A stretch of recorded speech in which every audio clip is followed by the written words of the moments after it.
అందరికీ అభినందనలు. ఇక్కడ నేను కొద్దిగా ఈరోజు చరిత్ర గురించి మాట్లాడదలుచుకున్నా. ఈరోజు అమ్మ 2 నిమిషాలు ఎవరు మాట్లాడద్దమ్మా.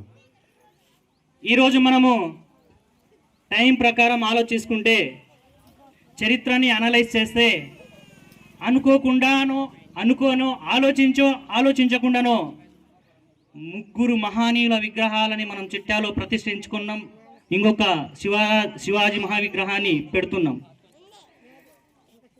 కాలక్రమేణా మనం ఆలోచిస్తే ఛత్రపతి శివాజీ మహారాజ్ అణగారిన వర్గాల కోసం, సామాజిక న్యాయం కోసం, తన రాజ్యం స్వపరిపాలన కోసం, స్త్రీల హక్కుల కోసం తన రాజ్యాన్ని సొత్తాగా పరిపాలించుకోవాలని ఆ రోజే నేర్పించి చూపించిపోయిన మహనీయుడు విగ్రహం ఒకరైతే, ఆ తర్వాత శివాజీ చరిత్రను తెలుసుకొని ఆయనని ఆశయాలను నా ద్వారా ప్రజల్లోకి తీసుకెళ్లాలని మహాత్మా జ్యోతిరావు పూలే గారు కాలం వేరైన జ్ఞానం ద్వారా ఆయనను తెలుసుకొని ఆయన ఆచారాలను పాటిస్తూ సామాజిక దురాచారాలను దూరం చేస్తూ ఆయన సమాజంలో ఉన్న అసమానతలను తొలగిస్తూ చాలా పోరాటం చేశాడు.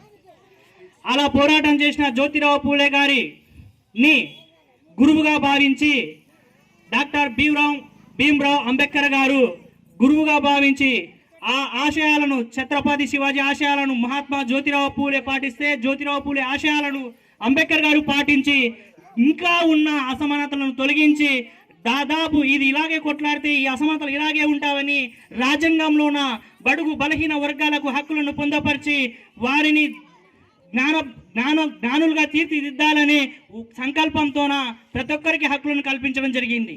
అణగారిన వర్గాలకు హక్కులను కల్పించి సమానత్వం కోసం, స్వేచ్ఛ కోసం పోరాటం చేయడం జరిగింది.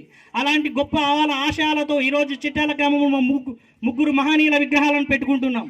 నిజంగా ఇంతకుముందు తమ్ముడు రమేష్ మాట్లాడినట్లు మహనీయుల విగ్రహాలు పెట్టుకొని దుప్పుల దండలేసి మాట్లాడి చరిత్రలు చెప్పుకుంటే మన గ్రామంలో మన ఇండ్లు బాగుపడవమ్మా.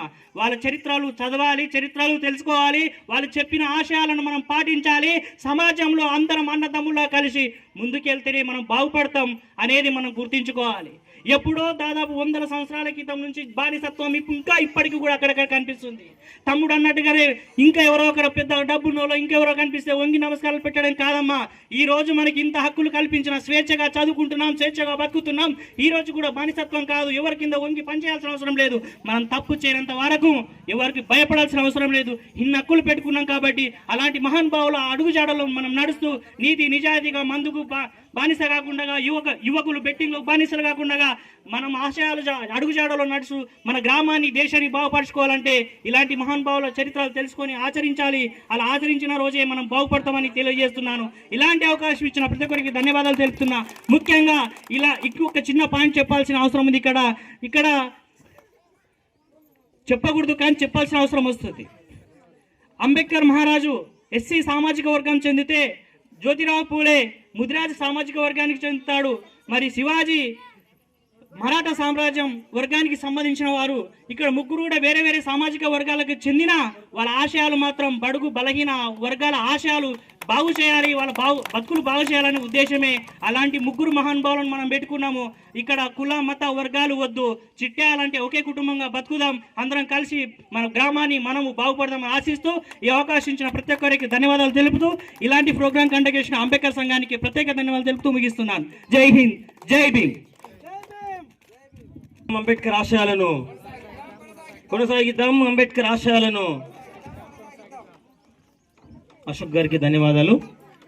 ఈ సమయంలో ప్రధాన ఉపాధ్యాయులు మరి మన్యం టీచర్ గారు ముందుకొచ్చి 2 నిమిషాలు ఉపన్యాసించవలసిందిగా నేను కోరుతూ ఉన్నాను.